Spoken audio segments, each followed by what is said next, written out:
የምትወዱ የእግዚአብሔር ቤተሰቦች የእናታችን የእመቤታችን የቅድስት የድንግል ማርያም ወዳጆች ክርስቲያኖች ሁላችሁም እንደምን ሰነበታችሁ?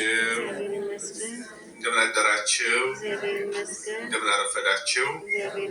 አሜን። እግዚአብሔር ይመስገን እንድንል የፈቀደልን የአባቶቻችን ሁሉ አምላካቸው በደሙ ፈሳሽነት በመሰረታት በቤቱ ያገናኘን የአባቶቻችን አምላክ እግዚአብሔር ስሙ የተመሰገነ ይሁን። የእግዚአብሔር ስም የተመሰገነ ይሁን። እንደኛው ማስታወቂያ ላስታውሳችሁና ወደ ትምህርቱ እንሄዳለን። ታስታውሳል እግዚአብሔር ነው የሚማረን ከእግዚአብሔር ወገን የሆነ ነው እና እግዚአብሔር የቃሉን ምስጢር ባሪከፍትልን ዘንድ ቅዱስ ፈቃዱ ይሆንልን። የማቴዎስ ወንጌል ምዕራፍ 6 ከቁጥር 17 ላይ ያለውን ኃይለ ቃል ርዕስ አድርገን እንማማራለን። ስትጦሙ እንደ ግብዞች አትጠውልጉ፣ ለሰዎች እንደ ጦመኛ ሊታዩ ፊታቸውን ያጠፋሉና። ስትጦሙ እንደ ግብዞች አትጠውልጉ። እንደ እግዚአብሔር ቅዱስ ፈቃድ የምንማማርበት የትምህርታችን ርዕስ ይሆናል። ይህኛው ሳምንት በቤተ ክርስቲያናችን ቅድስት ይባላል። የሰንበት ቅድስና፣ የቤተ መቅደስ ቅድስና፣ የሰው ልጅ ቅድስና፣ ከሁሉ በላይ የፈጣሪ ቅድስና ይነገርበታል። ወደ ቅድስቲቱ አወጣው የሚለውን የቤተ መቅደስንም ቅድስና ጌታችን ዲያብሎስን ድል ያደርገው ራሱ ወደ መቅደስ ጫፍ ወጥቷል። ይሄም የእርሱ መመለኪያው ስፍራ የቤተ መቅደስን ቅድስና ይነገርበታል። በዚህ ታላቁ ጾማችን ታላቅ የሚያሰኘው ራሱ ባለቤቱ ኢየሱስ ክርስቶስ የጾመው ጾም ነው። ምን ያደረገው ነው? ያደረገው ጌታችን የጾመው ጾም ነው። በወንጌል ተጽፏል። አሁን ጾም በይፋ በመታወቅ አይጾምም በድብቅ ነው ለሚሉት ወንጌል ስለ ክርስቶስ ጾም ተናግሯል። 40 ቀን ከ40 ሌሊት መጾሙ ብቻ ሳይሆን በጾም ውስጥ የተፈተነው ፈተና ተጽፏል። በጾም ውስጥ የተፈተነው ጾም ሁለት አይነት ነው። የግል ጾም አለ፣ ቀጥሎ ደግሞ የጉባኤ ጾም አለ። በጽዮን መለከትን ንፉ፣ ጾምንም አውጁ። ለነነዌ ሰዎች ዮናስ ጾምን፣ ጸሎትን፣ ንስሐን ነው እንዲሰብክ የታዘዘው። በአደባባይ የገቡበት ሱባኤ ነው። በጉባኤ የሚደረግ ሃይማኖታዊ ግዴታ ነው። በደግሞ በግል የሚጾም ጾም ንስሐ አባት አዞት ወይም ደግሞ እግዚአብሔር ያደረገለትን ድንቅ ነገር ወይም እንዲያደርግለት የሚፈልገው ነገር ካለ ሰው ይጾማል። ሰልስቱ ምዕት በግል ጾም ወቅት ላይ እንግዳ ቢመጣብህና እንመገብ ቢልህ አብረኸው ተመገብ። የግል ጾሙን ማንም እንዲያውቅብህ አይገባምና። ይህንን ግን በረቡዕና በዓርብ በሰባቱ አጽዋማት የምንል አይደለንም ብለው ሰልስቱ ምዕት በቀኖናት ደንግገዋል፣ ጽፈውማል። የአዋጅ ጾም፣ የቤተ ክርስቲያን ጾም በሃይማኖታችን የምንፈጽማቸው አጽዋማት ግዴታዎቻችን ናቸው ኦርቶዶክሳውያን በመሆናችን። በግል የምንጾመው ጾም ግን ተደብቀን የምንጾመው ነው።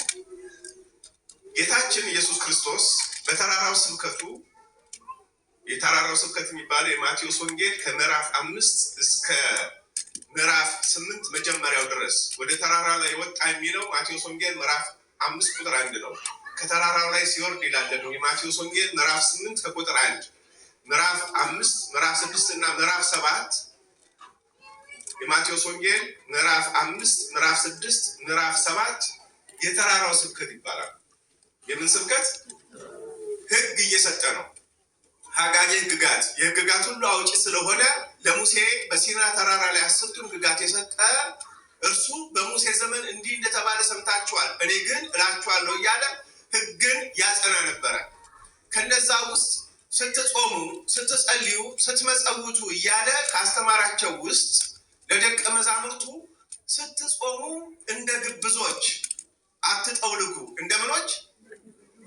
ግብዝ ምን ማለት ነው? ጾም ማለት ምን ማለት እንደሆነ እናውቃለን። ጾም ምንድን ነው? መተው፣ መከልከል፣ ለተወሰነ ጊዜ ከምግበ ስጋ መከልከል፣ ለተወሰነ ወቅት ከምግበ ስጋ መከልከል ነው። ለዘላለሙ ደግሞ ከኃጢአት መከልከል ነው። ጾም ማለት መተው ነው። አሁን ግብዝነት ምን ማለት ነው? እንደ ግብዞች ምን አትሁኑ ነው የተባለው? ንገራችሁ፣ አትጠውልጉ። ግብዝነት ሂፖክራት ይባላል። በዚህ በእንግሊዝኛ ሂፖክራትስ ግብዞች ጌታችን መድኃኔ ዓለም ኢየሱስ ክርስቶስ ክብር ምስጋና ይድረሰውና በጣም በማህበረሰብ ውስጥ ከባድ ከብረት ከድንጋይ የጠጠረ ልብ የነበራቸውን ግብዞችን ፊት ለፊት ይገስጻቸው፣ ይመክራቸው፣ ያስተምራቸው ነበር። በጣም እጅግ ከባዶች ነው። ጌታችንን እንዲሰቀል አሳልፈው የሰጡት ግብዞች ናቸው። ግብዞች ፈሪሳውያንን፣ ሰዶቃውያንን፣ ኤሳውያንን የሚያካትት የውል ስም ነው።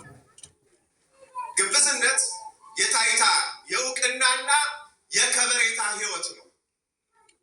መታየትን፣ መታወቅን፣ መከበርን የሚሹ መታየትን የሚፈልጉት መከበርን የሚሹት በሌላቸው በማስመሰል በልብስ፣ በንግግር፣ በቦታ፣ በእውቀት፣ በቋንቋ አስመስለው ሰዎችን መማረክ፣ ከሰዎች በላይ መሆን፣ ውስጡ ሌላ ውጭው ሌላ ሆኖ መገኘት ነው። ጌታችን ኢየሱስ ክርስቶስ ሲገስጽ፣ ሲያስተምር፣ ሲመክር የነበረው ከታይታ ህይወት ሰው እንዲላቀቅ ሆኖ እንዲገኝ ነው። ምንድን ነው? ዳዊት እንዴት ነበር የተቀባው? እናስታውሳለን። ዳዊት ሲቀባ ሳሙኤል 4 አይነት ሽቶ 4 አይነት ዘይት 5ኛ ሽቶ ጨምሮበት እግዚአብሔር ያዘዘውን ቀንድ ይዞ ወደ ኤሳው ቤት ሲሄድ፣ ወደ ዳዊት አባት ቤት ሲሄድ እነ ኤልያብም ያመጣሉ። እነ ኤልያብን ምኖች ናቸው? ተክለ ቁመናቸው ያማረ የተወደዱ እጅግ ደስ የሚያሰኙ እንደ ጎልያድን ሊያስንቁ ይችላሉ የተባሉ በሰውኛው የስጋ ጎርማ ሞገስ ያላቸው በሰው ዓይን ውስጥ ይገባሉ ተብሎ የታሰቡ ነበሩ። የተናቀው ዳዊት በግ ይጠብቅ ነበረ። እንዲህ ያለው እግዚአብሔር ልብን ያያል፣ ሰው ግን ምንን ያያል? ፊትን ያያል። እግዚአብሔር ግን ምንን ነው የሚያየው? ምንን ነው የሚያየው? እግዚአብሔር ልብን ነው የሚያየው። ሰው ግን ተክለ ቁመናን ይመለከታል። ፈሪሳውያን በውጭ ህይወት፣ ግብዝነት በውጭ ህይወት፣ ፈሪሳውያን ሰዱቃውያን የውጭን ህይወት ነበር የሚገነቡት። የውጭን ህይወት መገንባት። አሁን አንድ ሰው ሰውነቱ ቢቆሽሽ ሄዶ የሚያይበትን መስታወቱ ነው የሚያጠራው ወይስ ፊቱ ነው የሚያጠራው? ገና ናችሁ? ገና ናችሁ ወይ? ፊታችን ቢቆሽሽ ፊታችንን ቆሻሻነቱን የሚያሳየንን መስታወቱን ነው የምናጸዳው ወይስ ፊታችንን ነው? ፈሪሳውያን ግን የወጨቱን የውጭውን የምታጠኑ ተባሉ።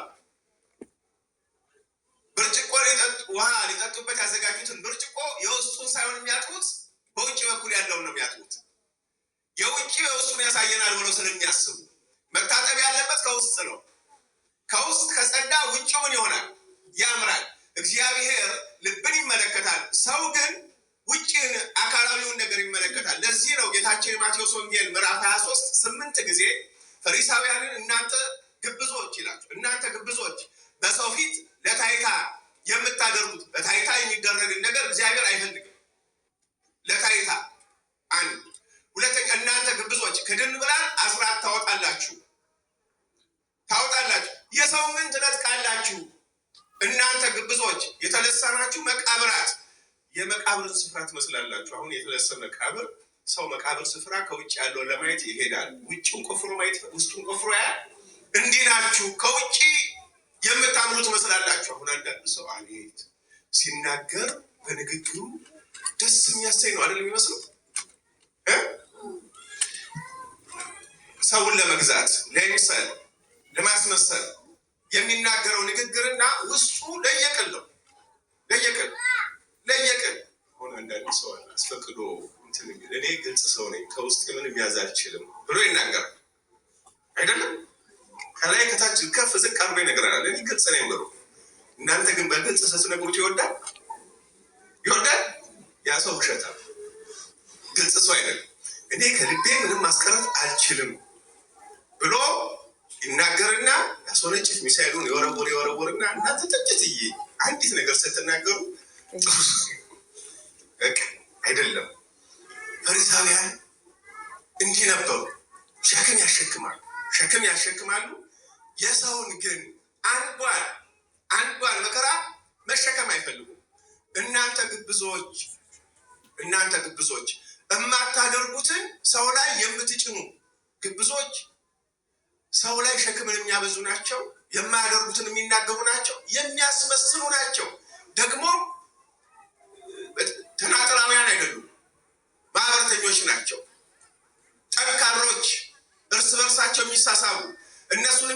ከምኩራብ ያስወጣሉ። እነሱን የሚቃወምን ከማህበረሰቡ ይለያሉ። እጅግ ጠንካራ መተሳሰር ነበራቸው። ጌታችን ኢየሱስ ክርስቶስን ይሰቀል ብለው ሲወስኑ ምንድነው? በክብራችን መጣ ገሰጸን፣ ሰው ፊት ገሰጸን ብለው እኔ ጋር ናቸው። ሰው ፊት እናንተ ግብዞች እያለ ስለተናገራቸው ሰው ፊት ገሰጾናል። ሰንበትን አላከበረም። ለሰንበት እነሱ አስከባሪዎች ሆነው አያከብሯትም። የራሳቸውን ጥቅም ብቻ ይፈጽሙባታል። እዚች ቤተክርስቲያን ውስጥ በአዲስ ኪዳን ያሉ ግብዞች፣ ፈሪሳውያን፣ ሰዱቃውያን የህዝቡ ቁስ፣ የሃይማኖት ጥያቄ፣ የምስኪኖች እንባ እንደ መነገጃ እንደ ራሳቸው ጥቅም ማግኛ እንጂ በእውነት ለእግዚአብሔር ክብርና ለእግዚአብሔር አምልኮት ለቤተ ክርስቲያን ቀናተኛ ጥቅም እንዲሆን ፍላጎት የሌላቸው፣ ሁሉንም ነገር ከራሳችን ጥቅም አንጻር ብቻ ከተመለከትን የእግዚአብሔር ረድኤትና ቸርነት ይርቃል። ግብዞች ፈሪሳውያንም ሰዱቃውያንም ኤሳውያንም ቢሆኑም ቅሉ ለአንድ ነገር ግን ሊስማሙ ይችላሉ።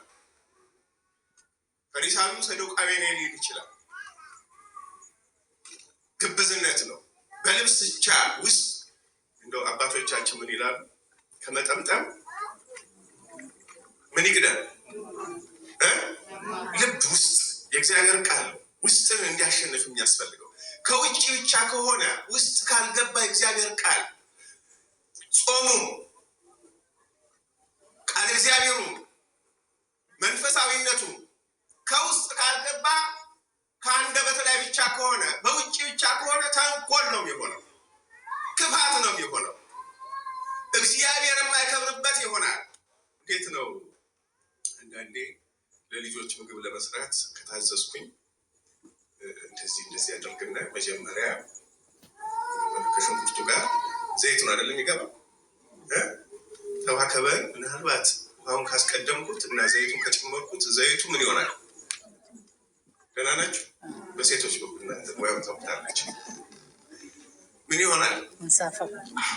ወደ ውስጥ ለመግባት ዘይቱ ምን ይሆናል? ያስቸግራል።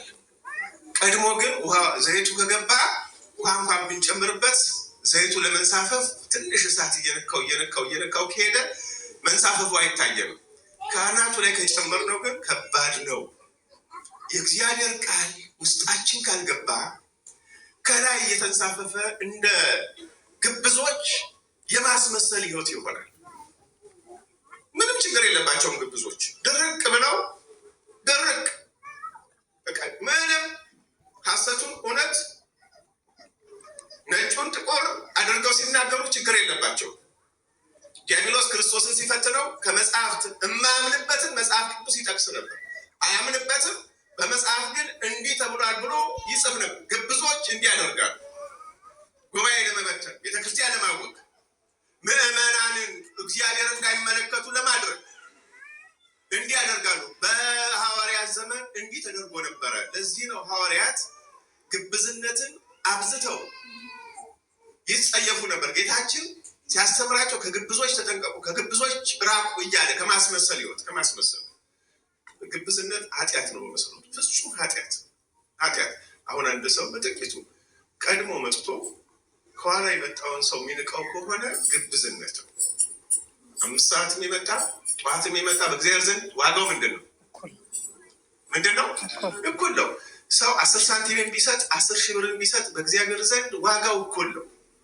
ሰው በአቅሙ ከእውነት ካደረገው ምንም ነገር ግብዝነት በሌለው ሁኔታ የሰጣት 10 ሳንቲም 10 ሚሊዮን ብር ከሚሰጠው በላይ ዋጋ አላት። እግዚአብሔር ግብዝነት ነው።